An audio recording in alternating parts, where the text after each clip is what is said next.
Hello, ഇപ്പോൾ നാട്ടിൽ നല്ല മഴയാണല്ലേ. ഞങ്ങൾക്കും ഇവിടെ മഴയൊക്കെ കിട്ടി. എനിക്ക് തോന്നുന്നു ഇവിടെ ഇപ്പോഴാണ് മഴ സീസൺ തുടങ്ങിയതെന്ന്. എനിവേസ്, ഇങ്ങനത്തെ ഒരു ക്ലൈമറ്റിൽ ഞങ്ങൾക്ക് പൊതുവേ 10 മണി കഴിയുമ്പോൾ ഒരു വിശപ്പിൻ്റെ വിളി വരാറുണ്ട്.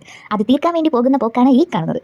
അങ്ങനെ ഞങ്ങൾ ഞങ്ങളുടെ ഡെസ്റ്റിനേഷനിലെ എത്തി കൊച്ചിൻ സ്പൈസസ്. ഇത് ഹൈദരാബാദിലെ മലയാളി റെസ്റ്റോറൻ്റ് ആണ്. ഇവിടെ അൽഫാമൊക്കെ കിട്ടും. അതും നമ്മുടെ കേരളത്തിൽ കിട്ടുന്ന അതേ ടേസ്റ്റ്. മയണൈസ് വിത്ത് മയണൈസ്. ഇവിടെ പൊതുവെ ഹൈദരാബാദിൽ മയണൈസ് ഇല്ല, വൈറ്റ് കളറുള്ള. ഇവിടെയാണ് കിട്ടുന്നത്. കേരള റെസ്റ്റോറൻറ്റിലേ അത് കിട്ടുള്ളൂ. അതിനു വേണ്ടി ഞങ്ങൾ വന്നേക്കുന്നതാണ് അൽഫാം കഴിക്കാൻ. എല്ലാവരും ഓർഡറൊക്കെ ചെയ്തു. ദജ്മോളും ആൻറ്റിമാരും ഒക്കെ ഇരുന്ന് കളിക്കുന്നുണ്ട്. ഓരോ പൊട്ടൊക്കെ തൊട്ട് അത് അവളുടേതായ രീതിയിലെ ഫൺ പരിപാടികളാണ് ഇവിടെ നടക്കുന്നത്. അത് കഴിഞ്ഞൊരു ഫോൺ വിളിയൊക്കെ ഉണ്ട്.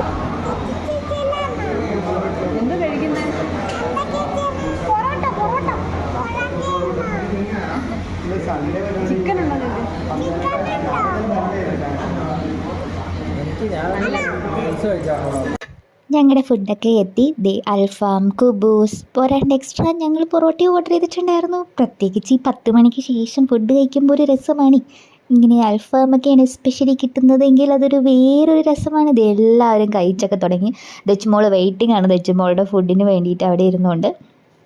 ഇതിൻ്റെ ഇടയിൽ വിട്ടുപോയതൊന്നുണ്ട്. ഞങ്ങൾ സ്റ്റാർട്ടറായിട്ട് യൂസ് ചെയ്തത് ചിക്കൻ ബിരിയാണി ആയിരുന്നു. അത് ഞാൻ എടുക്കാൻ മറന്നു പോയതാണ്. അത് വന്നത് മാത്രമേ കണ്ടുള്ളൂ. തീർന്നത് എവിടുന്നാന്ന് പോലും ഞാൻ അറിഞ്ഞില്ല. പിന്നെ അതേ ഞങ്ങൾ വീട്ടിലെത്തിയിട്ട് ദച്ചുമോളുടെ ഹൗസ് വാമിംഗ് ആണ് നിങ്ങൾ കാണുന്നത്. അവൾ ചായ ഉണ്ടാക്കി കൊടുക്കുകയാണ് ഡെസ്കിനകത്തൊക്കെ ഇട്ടിട്ട്. അതിൻ്റെ ഉള്ളിൽ വേറൊരു കുഞ്ഞു വാവയും കൂടി ഇരിപ്പുണ്ട്. പക്ഷേ ക്ലിയർ ആയിട്ടുണ്ടാവില്ല കാണാൻ. പിന്നെ ഞങ്ങൾ ഇങ്ങനെ ഇരുന്ന് സംസാരിച്ചു. ഒരു മൂവിയൊക്കെ കണ്ടു. പാതിരാത്രിയായി. എന്നിട്ട് ഞങ്ങൾ പോയി കിടന്നുറങ്ങി. അപ്പം ഇന്നത്തെ ഇവിടെ ഇത്രേ ഉള്ളൂ. ബൈ.